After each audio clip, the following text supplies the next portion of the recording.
Boa noite, iniciamos a nossa web na UC de processos de fabricação convencional. Pois bem, pessoal, estamos aqui iniciando um novo módulo, né? Então saímos do módulo básico, estamos iniciando o módulo específico 1, onde as UCs são processos de fabricação convencional e outra matéria sobre processo de fabricação CNC, certo? Então seremos no mesmo escopo do anterior, duas UCs. Quais são os cuidados, né? As UCs são mais longas, conseguiremos trabalhar bastante assuntos, né? Tanto os que estão no material, né, na plataforma, né, quanto assuntos extras, se vocês tiverem dicas ou dúvidas de assuntos diferentes da plataforma, que não foram contemplados na plataforma, mas que são, né, que vêm em conjunto ao que a nossa C traz, podem trazer também sugestões. Nós vamos ter bastante tempo aí para trabalhar os assuntos da nossa C, certo? Eu já ia começar na aula aqui e esquecendo, né? Tem que apresentar como está a nossa plataforma. Deixa eu aproveitar e abrir ela aqui para compartilhar com os senhores. Só um segundo. Deixa eu compartilhar, parar de compartilhar o nosso arquivo, compartilhar a tela. Então, vocês estão vendo a tela aqui, né? A nossa plataforma, quais são, né, as datas, qual o cronograma dessa UC. Então, começou, né, no dia 28 e vai até o dia 16 de abril. Então, são 4 atividades que nós iremos fazer e temos 1, 2, 3, 4, 5, 6 webaulas, né? Vai dar um bom tempo para a gente trabalhar. São também 6 encontros presenciais. Amanhã já tem um e é necessário, né, que os senhores participem. É lógico que quando tem mais encontros presenciais facilita, né? Se perder um, o prejuízo não é tão grande na questão de nota. É lógico que no conteúdo sim, até porque tem um sequenciamento, né, das competências e habilidades que vão ser trabalhadas. Então, esse é o nosso cronograma. Segue, né, link para o webaula, sexta-feira 19. E aqui, né, mudaram um pouco os ícones, né? Está tendo uma melhoria. E aqui a situação de aprendizagem contempla, né, as 4 atividades que posteriormente a gente vai trabalhar, né, em conjunto, certo? Então essa é a nossa plataforma e devido à nossa necessidade de trabalhar, né, os conteúdos dessa UC, já vamos começar com a nossa web, né? Lá no módulo básico a gente tinha a possibilidade de ter um pouco mais de tempo, né, trabalhar melhor, e creio que também mudaram-se as necessidades, né, as dúvidas com relação à plataforma, praticamente ninguém vai ter mais, né, todo mundo já está acostumado. Então vamos lá para os nossos processos de fabricação. Então, as operações de usinagem, né, que são muito importantes aí. Então, a usinagem é um conjunto de processos que tem como objetivo principal transformar o material bruto em um produto com especificações e características pré-definidas em um projeto, através da remoção de material. Então, nós trabalhamos, né, tivemos fundamentos de usinagem e aqui vem linkando ele agora com essa nova C.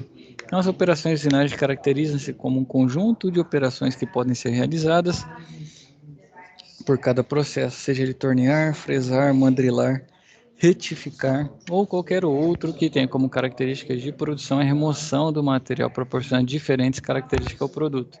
Então, o torneamento aqui como exemplo, né, as operações possíveis de serem realizadas são facear, tornear externa e internamente o material, entre outras, né? Então, vamos aqui para o nosso torneamento. Essa imagem aqui já não é nada novo, né? Trabalhamos bastante na UC anterior e vocês também trabalharam nos momentos presenciais. Então aqui já tem um avanço, né? A peça ali girando e a ferramenta avançando contra a peça, né? Então, o torneamento é o processo produtivo que produz peças em movimento giratório através do desbaste e acabamento do material. Essa produção é feita através de uma ferramenta de corte com geometria definida.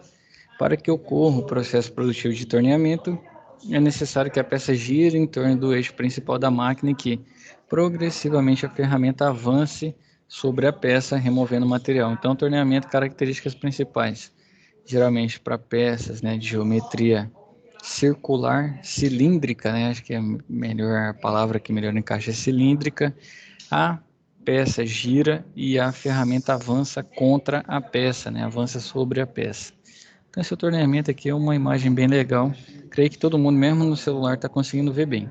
Então, nas ferramentas de corte e acessórios adequados para a operação que irá realizar, a gente falou bastante, né, sobre ferramenta de corte nas aulas de torneamento.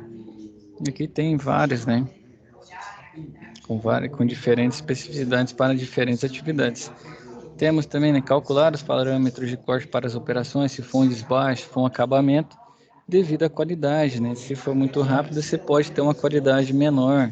Se fizer algo com menor velocidade, você tem uma melhor qualidade superficial, mas pode afetar a sua produtividade. Então, cada operação, né, cada passo que vai ser realizado, você tem os parâmetros de corte adequados, né?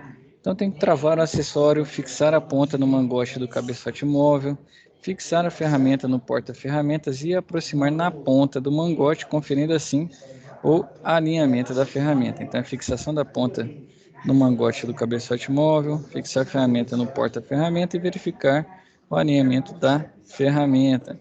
Então, à medida que ocorre o processo, é necessário verificar as especificações técnicas estabelecidas no projeto.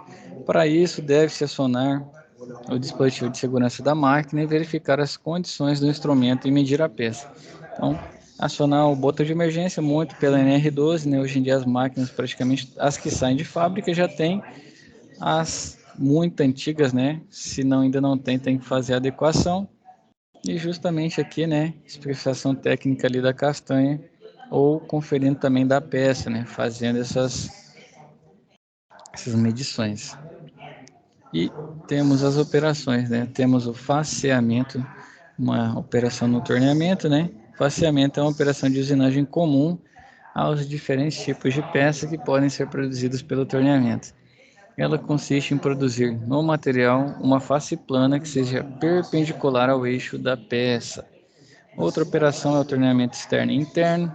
O torneamento externo é a parte do processo produtivo que dará forma à peça produzida e consiste em movimentar a ferramenta paralela e transversalmente em relação ao eixo da máquina através dos movimentos de corte, de avanço e de penetração. No torneamento interno também é produzido um perfil internamente no material, mas para que a operação seja realizada é necessário que seja feita uma furação no material e esse furo deve ser suficiente para possibilitar a passagem da ferramenta, né? Justamente porque ela vai facear interna, então o ângulo de ataque dela é diferente, né? Temos o rosqueamento. Então, a operação de rosqueamento pode ser realizada na superfície interna ou externa de um material, produzindo roscas de diferentes tipos, tais como métricas, Whitworth, dentre outras, sendo realizada no torno mecânico através de tarraxas, machas ou ferramentas de corte para o torno. Então, para iniciar o rosqueamento, é necessário dimensionar algumas medidas: diâmetro nominal da peça, altura do filete, passo da rosca e definir os parâmetros de corte adequados, de velocidade de corte e de avanço. E aqui é o outro grande tema da nossa UC, né, de usinagem, é o fresamento. Só um segundo.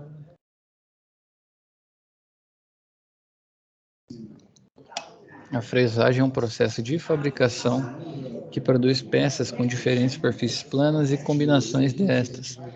Esse processo utiliza a fresa como ferramenta de corte e os diferentes tipos dessas possibilitam a produção de diferentes perfis do material. Esse processo produtivo de fresagem realiza as operações através do movimento combinado da rotação da ferramenta e do avanço da peça, proporcionando a remoção do material. Dessa forma, o avanço movimenta a peça até que ela entre em contato com a ferramenta para remover esse material. Esse movimento ocorre repetidas vezes até proporcionar ao material as especificações definidas no projeto. Então, a característica principal do nosso fresamento: peças de perfil prismático, a ferramenta fica parada, né? Geralmente a ferramenta tem a rotação e a nossa peça avança contra a ferramenta, né? Ou sobre a ferramenta para fazer o desbaste, né? Ou a outra operação que vai ser feita. Então temos a fresagem de superfícies planas. A fresagem de superfícies planas é a principal operação do processo produtivo de fresagem, que é comum a diferentes operações e produtos. A produção dessas superfícies é o início de qualquer operação para modelagem de um material bruto. Pensando nisso, suponhamos que será feita uma superfície plana nesse material e para isso será necessário seguir algumas etapas. Então, primeiro, né, fixação do material na amostra, segundo, fixação da ferramenta, faz a fresagem e o bloco com a superfície plana, né, ali já com um nível de acabamento e com as especificações e tolerâncias, né, desejadas. Então, você já está em um produto acabado ali na quarta imagem. Temos a fresagem de superfície plana perpendicular a uma superfície de referência. Então, esse tipo de operação, né, compõe as operações básicas do processo produtivo de fresagem, pois é através dela que se obtém o esquadrejamento de um material bruto, ou seja, produz um bloco com faces planas e perpendiculares entre si. Então, para produzir as superfícies de modo que sejam planas e perpendiculares entre si, precisa-se tomar como referência uma face plana. Então, você imagina a quantidade de processo que a gente acabou de fazer, que é o slide que está aqui do lado esquerdo, né? E utilizar a face plana produzida como referência para a próxima. Então, eu quero fazer um ângulo reto, né? De fato, se eu quero duas superfícies planas, com um ângulo ali de preferência 90 graus, né? Eu uso uma para desbastar a outra. Então, a minha que eu acabei de fazer, né, no bloco com superfície plana, vai ser a referência para a minha próxima fresagem, né? Então, feito isso, deve-se fixar a peça novamente na morsa, de modo que a face plana usinada esteja posicionada paralelamente ao mordente. Então, fixo da morsa. Deve-se observar a posição da ferramenta em relação à peça, deixando-a posicionada para iniciar a operação seguindo os seguintes passos. Então, a fixação da peça na morsa. Depois, você vem com a ferramenta, né, fazendo o ajuste, verifica, né, da superfície sem esquadro, demonstra, né, a face plana e a face plana perpendicular, e com isso você tem um bloco, né, com faces planas e perpendiculares. Então, se garantiu que ele tem o ângulo reto, né, ali, com o nível de acabamento. Muitas vezes até por questão de tensão, né, tudo mais, é necessário que seja feita essa construção dessa forma. Então, vai muito do projeto, né, o que vai ser desenvolvido com esse material. Mas mostra, né, que primeiro você fez uma face plana e com ela facilita a próxima operação, né, te dá um ganho, né, de tempo na operação dessa face plana perpendicular. Temos a fresagem de superfícies inclinadas. Então, mesmo a superfície inclinada produzida em um processo de fresagem tem como característica uma superfície plana, pois a superfície inclinada é produzida tomando-se como referência uma superfície plana. Então, essa operação pode ser realizada de duas formas diferentes, podendo ser através da inclinação do cabeçote vertical ou da inclinação do acessório morsa, quando o mesmo, né, tem essa característica. Então, aqui na imagem à esquerda, né, a gente vê a inclinação do cabeçote vertical. Deve-se verificar a inclinação desejada da peça para transferi-la ao cabeçote. Quando se produz a superfície através da inclinação da morsa, faz-se de modo a transferir a inclinação desejada para o acessório. Então, feita a inclinação do cabeçote vertical ou morsa, inicia-se a remoção do material, seguindo o mesmo procedimento que se utiliza na obtenção de superfície plana. Então, seja, né, penetrando progressivamente a ferramenta sobre a peça até alcançar a especificação desejada. E temos a fresagem de ranhuras também. Então, a fresagem, né, para a produção de ranhuras pode proporcionar ao material canal de diferentes perfis. Então, esses perfis podem variar de acordo com o perfil e posicionamento da ferramenta em relação à peça. As ranhuras geralmente são retas, mas também podem se apresentar em forma de T, V, U, trapezoidal e outros. E para produzir, né, essas ranhuras, a gente vai fazer o quê? É necessário utilizar o deslocamento por coordenada para que o perfil seja feito no lugar específico do material. E aí você já tem uma possibilidade de erro, né? Você já precisa de um instrumento calibrado, porque tem a precisão necessária, né? Vai ter a tolerância necessária para fazer essa ranhura. Então, essa coordenada é puxada de modo a tangenciar a lateral da ferramenta na superfície de ferramenta da peça, de referência. Então, vamos lá. Essa coordenada é puxada de modo a tangenciar a lateral da ferramenta na superfície de referência da peça, deslocando o valor equivalente à soma da cota do desenho mais o diâmetro da ferramenta utilizada. Importante também, senão é feito de forma inadequada. Então, feito o posicionamento da ferramenta em relação à peça, deve-se seguir o mesmo procedimento para a remoção do material, avançar a mesa, né, no eixo Z, o necessário para a ferramenta começar a tocar, né, e penetrar na peça de acordo com as especificações. Então aqui tem vários perfis, né, sendo feitos diferentes ranhuras, né, tipos de ranhuras. Outra operação aqui é o mandrilamento, né, que é um processo de usinagem que possui um conjunto de operações que objetivam produzir na parte interna da peça uma superfície em revolução, cilíndricas, cônicas, esféricas e radiais com bons acabamentos. Esse processo faz uso de uma barra de mandrilar com uma ou duas ferramentas de corte fixada na extremidade, posicionada em ângulos determinados de acordo com a operação de mandrilamento. Então, ó, temos o mandrilamento cilíndrico, né? Essa operação consiste em produzir um furo cilíndrico com maiores precisões que em outros processos. No mandrilamento, a ferramenta e o eixo de rotação da máquina coincidem. Então, ó, rotação da máquina, né, o eixo de rotação da máquina e a ferramenta coincidente. E temos o mandrilamento cônico, né, que a ferramenta está posicionada de modo a coincidir seu eixo com o eixo de rotação da máquina, produzindo perfis com inclinações e conicidades que são geradas variando o posicionamento da ferramenta de corte no mandril ou utilizando o mandril específico para gerar superfícies cônicas. Temos o mandrilamento esférico, né? Essa operação é possível produzir não só perfis esféricos, mas também algumas perfis especiais, que podem ser uma combinação dos outros tipos de mandrilamento que conhecemos. Temos o mandrilamento radial, né? Que é uma operação que produz faces planas e perpendiculares ao eixo da máquina. Outro processo que nós temos é a retificação. Então, né, para retificar, né, o processo de retificação consiste em um conjunto de operações que possibilitam a obtenção de características específicas de um material pré-usinado, podendo ser realizado em peças com superfície de revolução, assim como em peças de superfícies planas ou inclinadas. Esse processo garante, né, ao produto a maior precisão nas tolerâncias especificadas e o principal, né, que são os melhores acabamentos através da remoção de pequenas quantidades de material. O processo produtivo de retificar pode acontecer de duas formas: retificação cilíndrica ou retificação plana. Então, na retificação cilíndrica são usinadas peças com formato cilíndrico, tendo a opção de retificar superfícies cônicas, podendo ser interna ou externamente em peças de diferentes perfis e no faceamento. Quanto na retificação plana, a operação realizada é a retificação de superfícies planas, inclinadas, rebaixos e variações que se baseiam no perfil da peça. Então, aqui tem o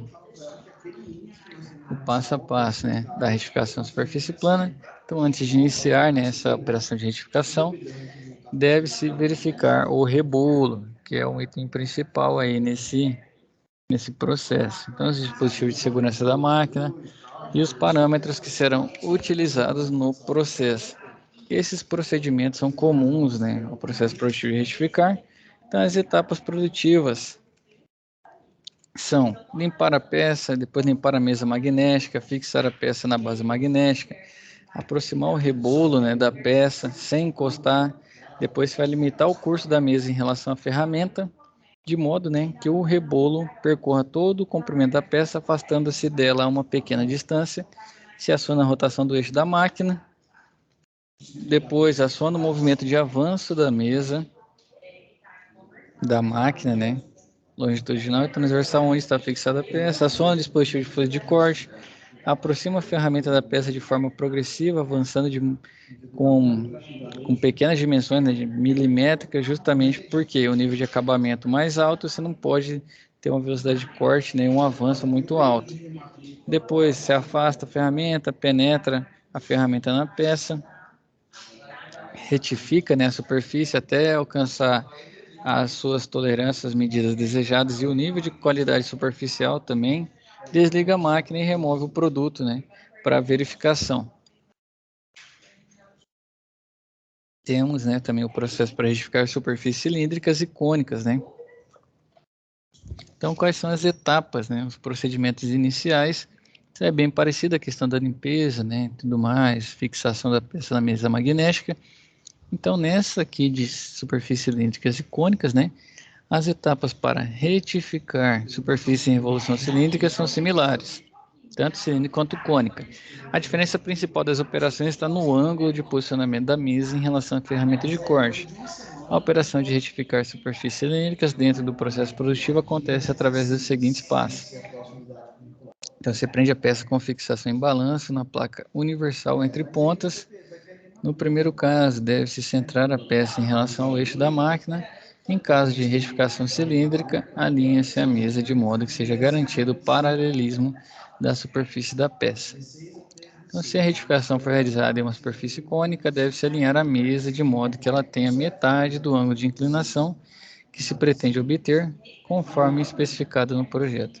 Então, os passes para a retirada do material devem ter pouca profundidade de corte e, de forma progressiva, devem ser verificadas as dimensões e tolerâncias especificadas. Então, se ajusta o ângulo, né, de posicionamento na mesa, ajusta a conicidade da superfície, ajusta os limitadores de movimento, né, aciona a máquina, retifica a superfície e desliga, né, para fazer a conferência e finalizar o seu processo. Temos mais um, né, desses processos, é a eletroerosão, que o processo produtivo de eletroerudir consiste em remover material a partir de descargas elétricas, dando forma, dimensão e acabamento aos materiais. Esse processo é muito utilizado tanto para obter cavidades complexas de moldes, como perfis de ferramentas de estampagem, e pode ser realizado de duas formas. São elas eletroerosão a fio e por penetração. Então, esse processo, né, consiste basicamente no desgaste do material até que ele adquira a forma e dimensão determinada pelo projeto. As operações desse processo são complexas e envolvem diferentes parâmetros para que as especificações sejam alcançadas. Então, para que o processo seja realizado, é necessário que a ferramenta, né, e a peça sejam bons condutores de eletricidade e que durante o processo utilize esse fluido dielétrico que possui característica isolante, né? Então não conduz eletricidade, auxiliando na remoção de partículas erodidas. Então, a gente vai ver agora, né, aqui, ó, como são feitos esses processos, né?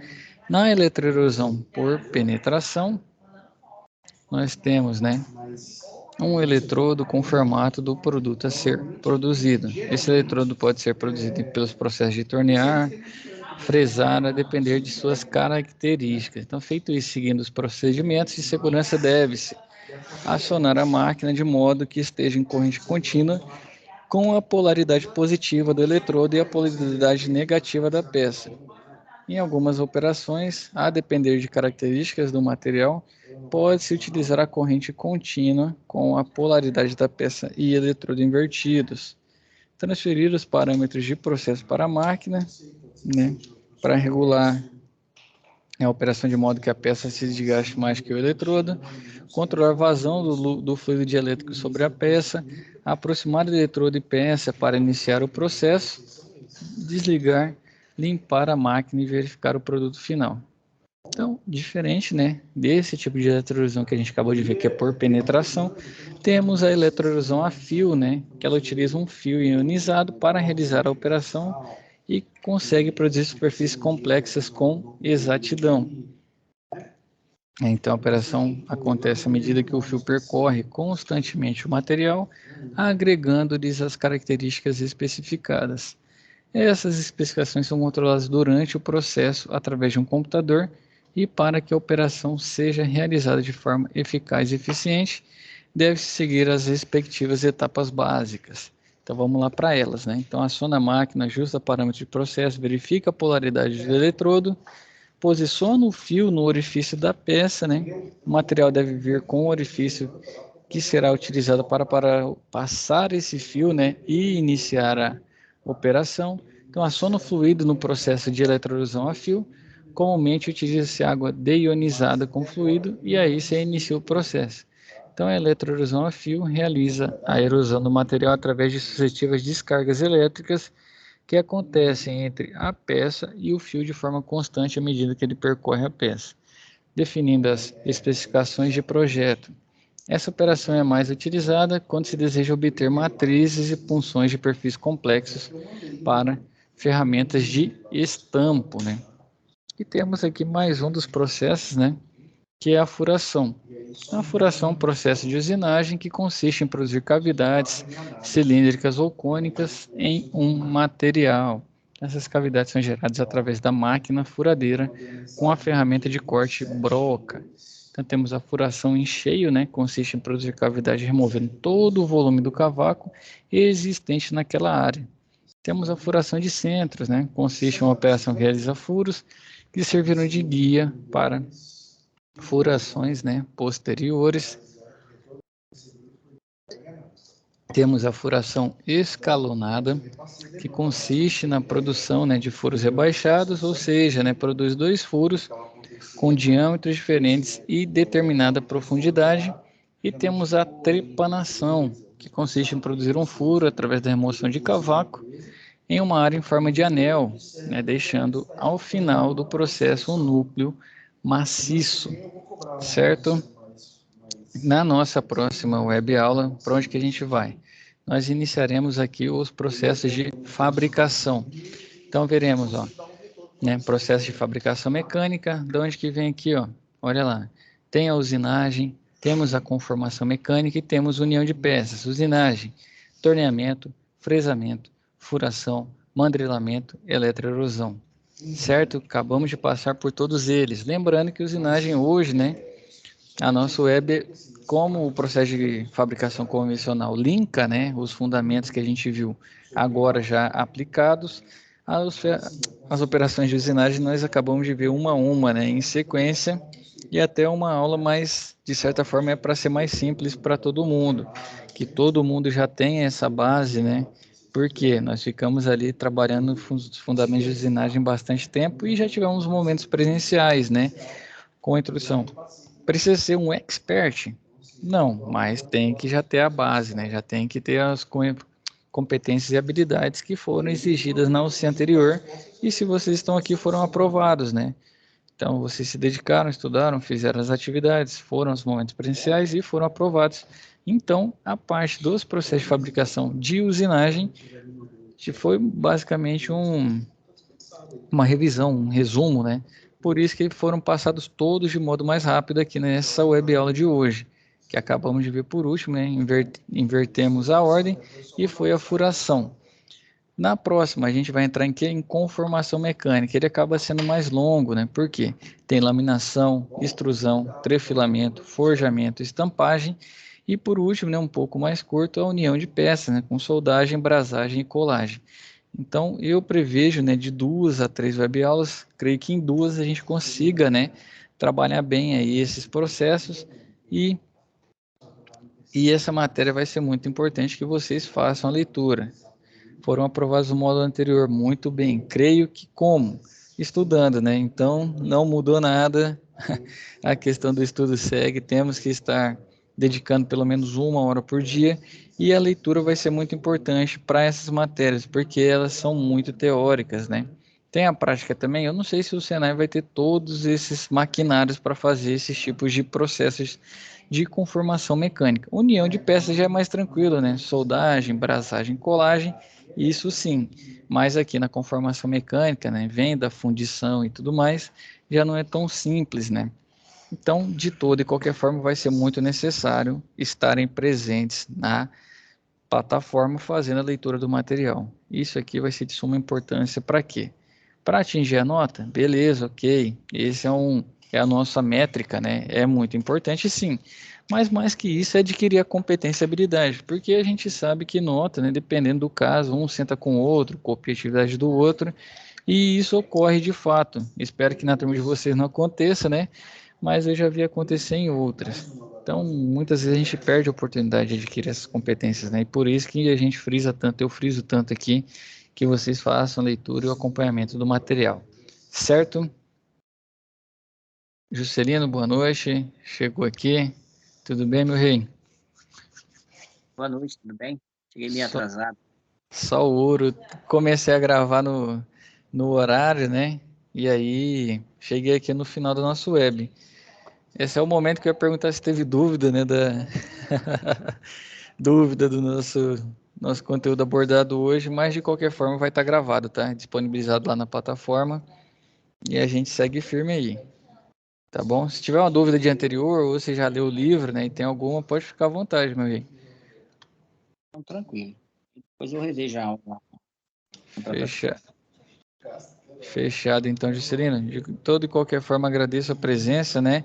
Aos demais que estão assistindo gravado aí, peço que realmente façam o que eu pedi agora nas considerações finais, que vai ser muito importante, tá bom? Agradeço a presença de todos. Fiquem com Deus e até a nossa próxima web aula. Bem, bem. Tchau, tchau.